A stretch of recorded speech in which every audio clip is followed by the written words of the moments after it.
Ang takna ato karato sa atong bag-ong construction partner, Century Peak Cement, Cementodo para sa Pilipino.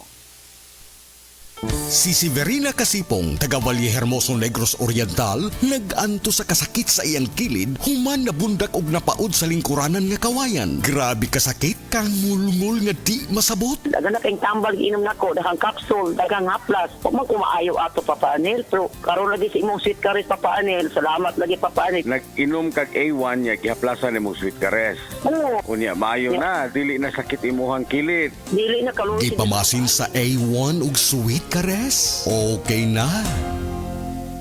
Si Mommy at si Washing Machine believe sa Pride Washing Machine Detergent. Hello, Washi! Hello, Mommy! Laundry day na naman. Ready ka na sa mancha, chocolate, putik, libag? Kaya yan ang Pride Washing Machine Detergent. May triple stain-away formula. Tanggal ang makapit, madikit, at malupit na dumit mancha. Easy ang labada. Mula noon hanggang ngayon. All you need is pride. All you need is pride. Pride Detergent, manufactured by ACS Manufacturing Corporation. ISO certified, world-class quality. ACS. Para di madaling masira ang ngipin ng pamilya, ngayon pa lang, Unique toothpaste for brushing every after kumain. Dahil ang Unique toothpaste, may Max Protect formula. Ngipin ay Max Alaga, Max Protektado pa. Helps stop cavities even before they start, while keeping breath fresh with regular use. Unique toothpaste for brushing para siguraduhin ngipin ay Max Alaga, Max Protektado pa. Unique Max Alaga, Max Protektado with Unique toothpaste maximum fluoride protection. Manufactured by ACS Manufacturing. ISO certified, world-class quality. ACS. Kining orasa, dalit ka nato sa A1. Sa A1, mga testimonya dili scripted, dili binayran, tinuod nga kasinatian. Oras, hatod ka nato sa Camel Soy Sauce. Kini nga balita aghatod kaninyo sa Plemex. Pag may ubo o hika, mag-Plemex agad. Basta lagundi, Plemex. This time check is brought to you by Buong Buo ang Pasko with Norcubes. Camel, sukang puti, sasuan mo palamin. Camel, sukang puti, maunag yun imong mapili. Camel, sukang puti, sasuan mo palamin.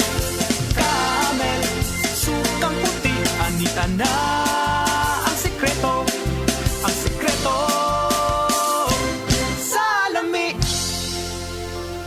Pagbasa sa 10 kabanata ng Aklat ni Juan, ang talinhaga tungkol sa pastol, talata 1 hanggang 42. Pakatandaan ninyo, ang pumapasok sa kulungan ng mga tupa nang hindi sa pinto nagdaraan kundi umaakyat sa di dapat pagdaanan ay magnanakaw at tulisan. Ang tunay na pastol ay sa pintuan nagdaraan. Pinapapasok siya ng gwardya at pinapakinggan ng mga tupa ang kanyang tinig. Tinatawag niya ang kanyang mga tupa sa kanilang pangalan at inilalabas sa kulungan. Kapag nailabas na, siya'y nangunguna sa kanila at sumusunod naman ang mga ito sapagkat kilala nila ang kanyang tinig. Hindi siya sumusunod sa iba kundi patakbong lumalayo sapagkat hindi nila kilala ang tinig ng iba. Sinabi ni Jesus, ang talinhagang ito, ngunit hindi nila nauunawaan ang ibig niyang sabihin. Kaya't muling sinabi ni Jesus, pakatandaan niyo, ako nga ang pintuang dinaraanan ng mga tupa. Ang mga nauna sa akin ay mga magnanakaw at mga tulisan, ngunit hindi sila pinapakinggan ng mga tupa. Ako ang pintuan. Ang sinumang pumapasok sa pamamagitan ko ay maliligtas. Papasok siya't lalabas at makakatagpo ng pastulan. Dumarating ang magnanakaw para lamang magnakaw, pumatay at manira. Naparito ako upang ang mga tupa ay magkaroon ng buhay, ng isang buhay na masagana at ganap. Ako ang mabuting pastol. Iniaalay ng mabuting pastol ang kanyang buhay para sa mga tupa. Ang bayaran ay tumatakas kapag may dumarating na asong gubat. Iniiwan niya ang mga tupa, palibas ay hindi siya pastol at hindi kanya ang mga ito.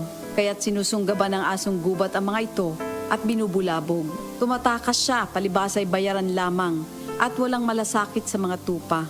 Ako nga ang mabuting pastol, kung paanong kilala ko ng Ama at siya kilala ko, gayon din naman, kilala ko ang aking mga tupa at ako'y kilala nila. at iniaalay ko ang aking buhay para sa aking mga tupa.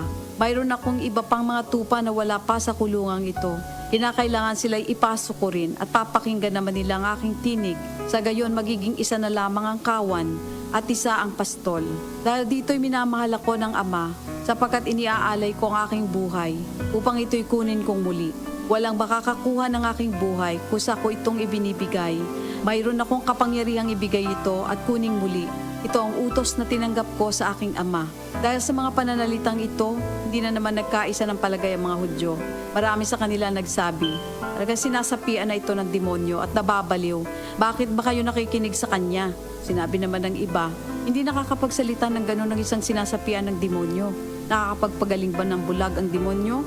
Taglamig na noon at kasalukuyang ipinagdiriwang sa Jerusalem ang pista ng pagtatalaga ng templo. At habang naglalakad si Jesus sa templo, sa portiko ni Solomon, pinaligiran siya ng mga Hudyo at sinabi sa kanya, hanggang kailan mo ba kami ilalagay sa alanganin? Kung ikaw nga ang Kristo, sabihin mo na ng tuwiran. At sumagot si Jesus, sinabi ko na sa inyo, ngunit ayaw ninyong maniwala. Ang mga ginagawa ko sa pangalan ng aking Ama ay nagpapatotoo tungkol sa akin. Ngunit ayaw ninyong maniwala sapagkat hindi kayo kabilang sa aking mga tupa. Nakikinig sa akin ang aking mga tupa. Nakikilala ko sila. Sumusunod sila sa akin. Binibigyan ko sila ng buhay na walang hanggan. Kailan may hindi sila mapapahamak at hindi sila maaagaw sa akin ninuman. Ang aking Ama na siyang nagbigay sa kanila, sa akin, ay lalong dakila sa lahat at hindi sila maaagaw ninuman sa aking Ama. Ako at ang Ama ay iisa. Ang mga pinuno ng mga Hudyo'y muling dumampot ng bato upang batuhin siya. Kaya't sinabi sa kanila ni Jesus, marami akong mabubuting gawang ipinakita sa inyo mula sa Ama. Alin ba sa mga ito ang dahilan at ako'y inyong gustong batuhin? Sumagot ang mga pinuno ng mga Hudyo, hindi dahil sa mabubuting gawa kaya ka namin babatuhin, kundi dahil sa paglapastangan mo sa Diyos, sapagkat nagpapanggap kang Diyos, bagamat tao ka lamang. Tumugon si Jesus, di ba nasusulat sa inyong kautusan? Sinabi ko, mga Diyos kayo. Mga Diyos ang tawag ng kautusan sa mga pinagkatiwalaan ng salita ng Diyos at hindi maaaring ipawalang bisa ang sinasabi ng kasulatan. Ako'y pinili at isinugo ng Ama. Paano ninyo ngayon masasabing nilalapastangan ko ang Diyos? Dahil sa sinasabi kong ako ang anak ng Diyos? Kung hindi ko ginagawa ang mga pinapagawa ng aking Ama, huwag niyo akong paniwalaan. Ngunit kung ang ginagawa ko ay ang mga ito, paniwalaan ninyo ang aking mga gawa kung ayaw ninyong maniwala sa akin. Sa gayon matitiyak ninyong nasa akin ang Ama at ako'y nasa Kanya. Kaya tinangka naman nilang dakpin si Jesus, ngunit siya'y nakaalis. Muling pumunta si Jesus sa ibayo ng Jordan sa pook na dating pinagbautismohan ni Juan. Habang naroroon siya'y maraming lumalapit sa Kanya. Sinasabi nila, si Juan ay walang ginawang himala, ngunit totoo ang lahat ng sinabi niya tungkol sa taong ito. At doon, maraming sumampalataya kay Jesus. Ito ang salita ng Diyos.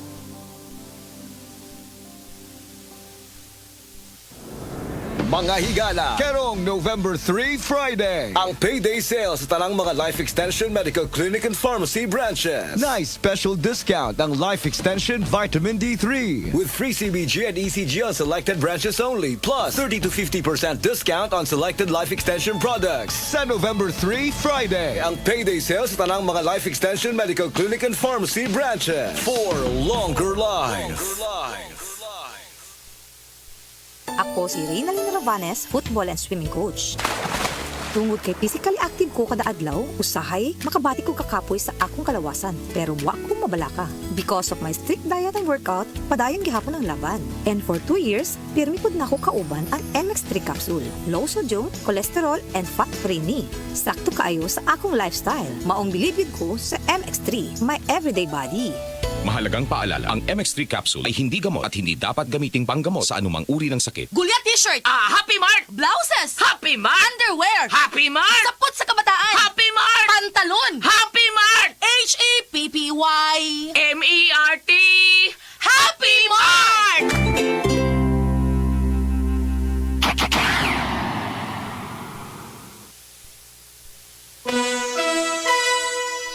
Oras sa mga kasama, alas 5:45 na. DYHP Bustamante at Galilea sa Unang Radyo, Unang Balita.